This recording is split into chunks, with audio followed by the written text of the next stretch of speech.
Welcome back. This is CSIS 2200, Systems Analysis and Design, and we're looking at Chapter 10, our Managing Information Systems.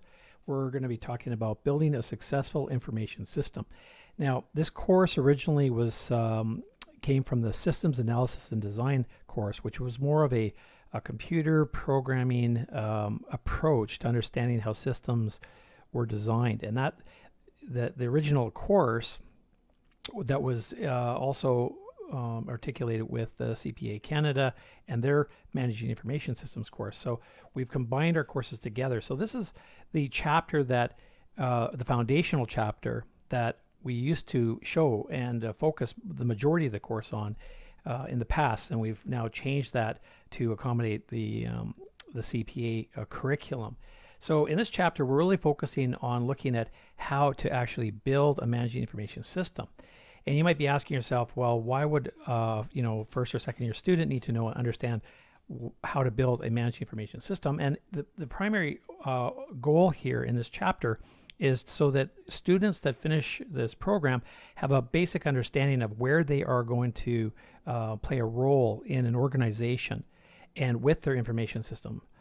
So all students graduating will work with a variety of different managing information systems, and a lot of times you will be involved with the implementation or the training or the learning or the data entry or the reports. You'll be involved in it at some capacity. So it's very, very important to understand where you fall within that spectrum of development. So this chapter is really going to be focusing on the learning objectives of describing and understanding the systems development life cycle. We refer to that as the Sdlc, as a method of developing an information system. Now, the Sdlc is a foundational methodology of developing. So we're going to spend a lot of time on that, explaining the stages or phases of development, which are right here. And then we'll look at other types of methodologies that are more commonly used in today's rapidly developing computer programming. This chapter is very important, especially if you're in the CSIS program and understanding these phases in more depth. But even if you're in the marketing department, if you're in accounting, if you're in business, economics, finance, or what have you, it's still a very important course because you need to know how you fit within the system.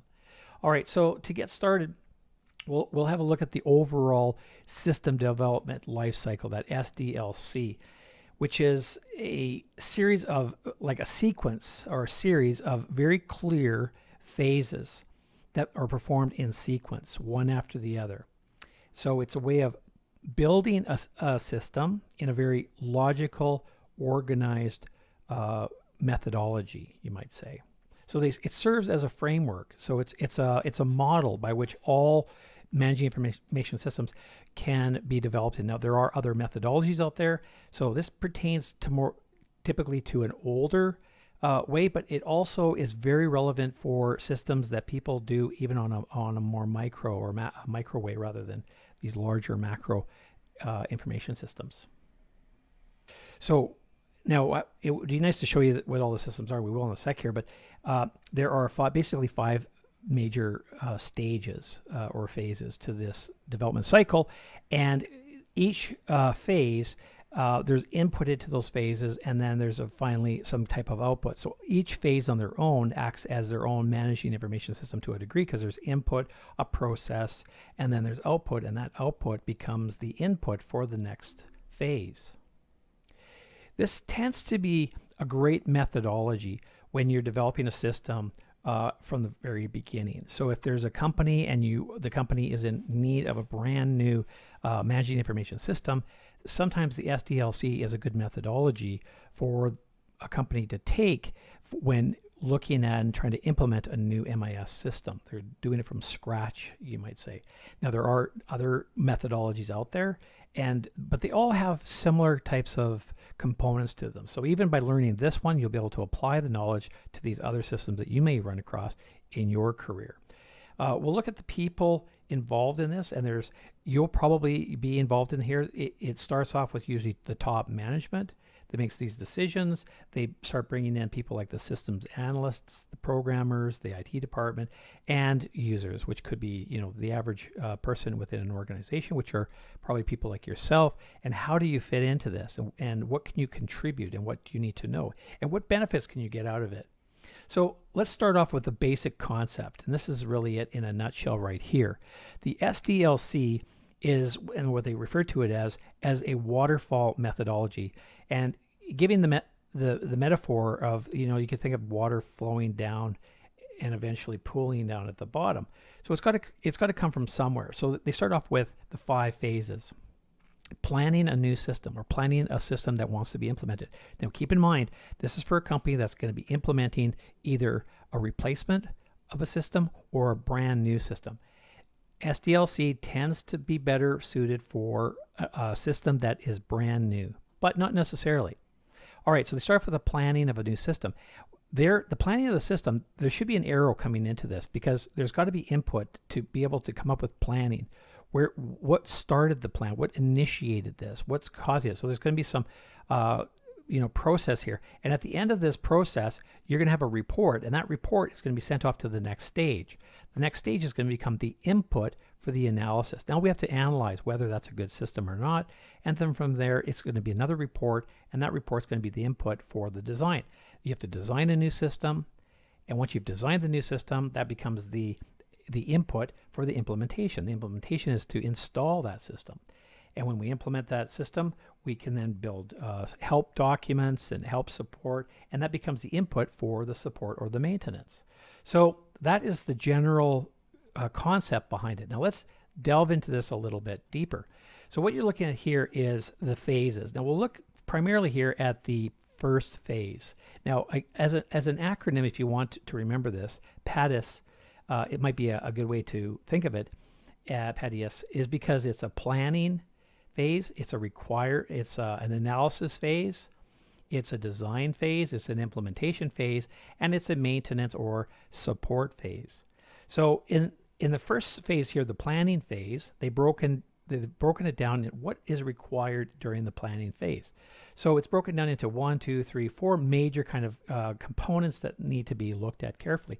The first one is when we're bringing in a brand new system into a company. You have to first of all identify a potential system, maybe identify a need within the company. So you could work with a company that has an old, archaic managing information system, and that old, archaic system might be want to be replaced with something that's like a new technology. Maybe you had an old software program and they've come up with a new one that's on the cloud. So this is really why, and this phase and this chapter is so important for this course, is because now we're starting to talk about what students should be doing for their research project, for their presentation, is by selecting their program that they're going to look at. And think about the phases, because you might be involved with implementing or planning a changeover from one system to another system. And that's really what we're talking about in this chapter, is that changeover and where you're going to fall. So let's think about that. A potential new system that could be coming into a company, that could be a new accounting system that you're upgrading, or it could be a new customer relationship management system. Could be a new learning management system for like Douglas College, for example. So you need to have some kind of catalyst, some genesis that starts this process. And where does that come from? Where does that originate from? It could come from a lot of sources. This could come from external sources. Maybe a competitive company has a better product. They're more efficient. It's cheaper, or what have you. Or it could come from inside the company. There's people that says, hey, our system is so archaic, it's so slow, we spend so much time, it's costing us so much money, let's do another one. Those are great reasons why you can come up with what kind of potential reason, or identifying a reason why you want to plan a new implementation of a system. All right, from there, discussions and meetings would have to come around. You'd have to bring people together and talk about an initial or a preliminary analysis of requirements that would be needed to solve the problem, and be able to clearly define, well, really, why are we doing this? What is the problem? And you have to be very, very clear on this, because without that clarity of defining the problem, management probably won't support it. Now, I would say in most cases that I've experienced, and I've experienced this process many, many times over my career, is that management tends to be the one that pushes a new implementation of a system. They recognize the potential from their employees or from outside sources, so they're the ones that tend to be the genesis of starting a new implementation of a new system. Now, they will probably also understand what the problem is, but you need to clearly write it out so everybody, all the stakeholders involved in the system implementation, understand what the problem is. Now, once you got the problem, now we have to see, is it even doable? So we look at sort of the risk factors or the feasibility, and you need to conduct a very comprehensive feasibility study that at least meets these minimum requirements. Economics. Is it economic? If you bring in a brand new computer system into a company, is it going to cost you more money? How is it going to save you money? So look at the economics, because it's the economics that really drive, and as a check mark. You can almost think of these as having check marks beside each one. If you clearly define a problem that you've identified bringing in a new system, and you can save a lot of money, you'll get a big check mark here. That will give you a lot more power or positive approval to continue with your proposal.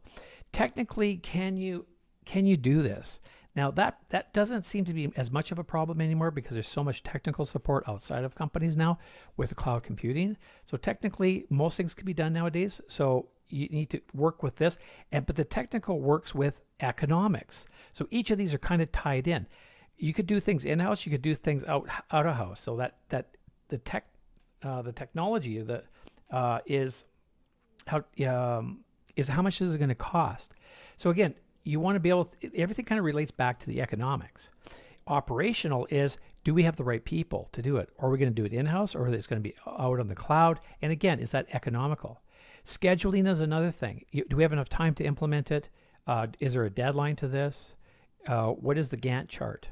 How can we schedule out this particular implementation of this new managing information system?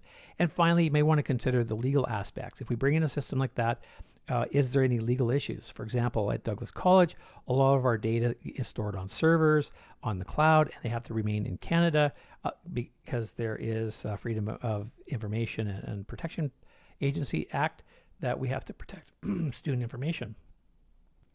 All right, based on those, if you get check marks on all of those topics, you can go to the next stage, and you'll probably get a go recommendation or to continue. If you get an X on any of these, there's more than likely you'll get a no-go decision. So a lot of systems, and I've been involved with many implementations of systems. In fact, my career was based around this. So I've done this many times. I've been given probably more no decisions than I've been given go, because I've been on this side, and I've proposed a lot of new implementations of a lot of systems, worked my way through, and for some reason, there's been somebody in the process has said, we can't do it because of this. So if you want the system to go, you have to really satisfy everybody in all the stakeholders and anticipate any possible problems. Because if someone can come up and say, oh, well, technically we can't do it because of ABC, you need to be able to come back and say, well, we can solve that through XYZ or something like that to help offset that, to get a go. And really, you're trying to get a go to get through the system. And the reason is that you and your job may be hinging on these systems. A lot of our jobs today are based on managing information systems. So if you are able to convince the powers that be to proceed, you may be able to possibly get a different position. And I've done this a couple of times, and recently I made a case, and I got involved with a curriculum development system, and I was put as the lead on that project. Also, the academic integrity module, I've been put on the lead of that system. So these are potential things that were started not by myself, but I came into the process on the way. These were both given go decisions, and they went through a planning process. All right, so that's really what this is all about. We started off with that identify, we do the analysis, we do a feasibility, and we get a yes or no to proceed or not. And at the end of this phase, we're going to come up with a report that we're going to go to management and tell them this is what our findings are. And you really want to sell them. This is the management meeting right here, and management is either going to say, go ahead and proceed to the next stage, or stop what you're doing. All right, if you do get the go and all of these checks are good, we're going to go to the next stage, which is the requirements, gathering and analyzing all the information to make the best decision, looking at all. And this is what you are going to do as a student for my course. I've asked you to go out there and come up with a potential system managing information system. You guys need to go in there and do some preliminary analysis, do some research, find out like what type of thing would you like to research. And I've given you guys a little flexibility, said I'm going to let you guys pick whatever you want. Now, you could make a case for this and get a go, but I've already given you the green light, so I want you to go for that. So at this point, you're going to gather up the information and do an analysis. That means that you're going to go to these websites, find these MIS programs, you're going to download them, you're going to create a subscription, you're going to check them out, and you're going to analyze them. So there's an analysis process that goes on. And before we can go to the stage 3, you need to conduct a feasibility study. So we go back here and we conduct the same thing, do the check marks. After you've done your homework even further, more research, you're going to say, is this an economically viable for the company?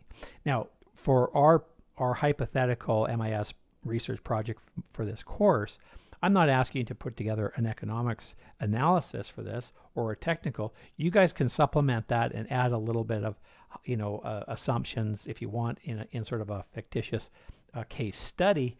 But I'm not asking you to actually come up with these reports. I'm asking you to go in there, look at these, learn them, enter some data, and then produce some kind of report. So in a sense, I want you to go through this in a very loose kind of way, because we're doing this as an individual person with a product that you guys are hopefully going to use when you start your careers. All right. Now from here, if you're designing a brand new system or implementing a system, phase 3 is where you're actually bringing in that product. That's the product you guys are trying to sell. If you guys have watched my presentation on my research project, I did mine on lucid charts, and I had to get into lucid charts, and I had to design a bunch of prototypes and samples to understand the product, to see what it could do.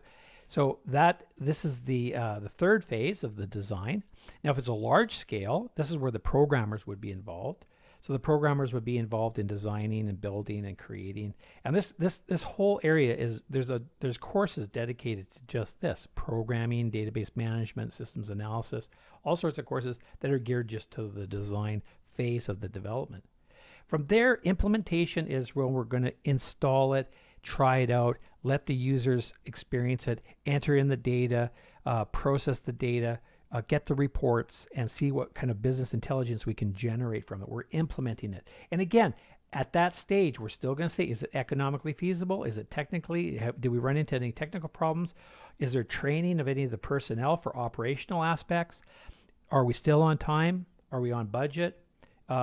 Is there any legal implications in this? And those have to be checked. Again, check for each of these stages. And then finally, maintenance means that you've implemented, it's running, and all you're doing now is the help desk is maintaining any sort of problems or updates or training and that sort of thing. So we really don't have to go through these check marks anymore. After that stage, we're just basically servicing it. Now over here on the left, it says testing, and testing is really, they're talking about testing at the design phase. The gathering, the requirements gathering and analysis. If you were going out and you were looking at a variety of different programs, you could go in there and test it, sure. But it's not really till you design a prototype or an actual system that you're really doing a lot of testing. When you implement, you're doing testing. And then when you're doing maintenance, you're doing a very small amount of testing at that stage. But they're trying to indicate here that there is a slight amount of testing going on in each of these phases. So I've spent quite a bit of time on this particular concept. And the reason is because this really summarizes the CSIS 2200 systems analysis and design, because we're talking about the development of a system and the methodology that you're going to use, or most companies use, in a variety of different ways. Now, every system, does it go through this? No. But does it go through a logical process like this, similar to this? Yes. So is it important for students to understand this? Yes. And the reason is that each of you are going to be involved at some stage of this game. Here, you guys might be in the CSIS class. You might be working on the help desk. You might be in the maintenance. Some of you might be in quality control. You might be in the testing process. Some might be in the implementation of actually testing it. That's quality assurance. Some of you might be in programming. Some of you might be in the research of collecting the information to see what's required. Some of you might be in management, in the implementation of the planning of this whole thing. So each of you are probably going to be at some stage of along the way in one or multiple roles here. So how do you communicate with the people above it or the people below it? Who are those people? What kind of questions? What kind of responsibilities? And that's why this is so important, because when you get into a company, it really helps to understand that sort of infrastructure of how you fit into the overall structure. So when you go into a company, you should be asking those kind of questions. So during a job interview, you say, well, what type of managing information systems do you use here? What type of roles or responsibilities would I have with that job? And who would you be working with? And what kind of, those are the kind of questions that would be kind of useful in that job interview. So you're very clear about what you're signing up for and thinking about. All right, well, I think I'm going to cut this off at this point because we start talking about getting this in a little more detail, and I will do that in part number 2. So I'll see you in part 2.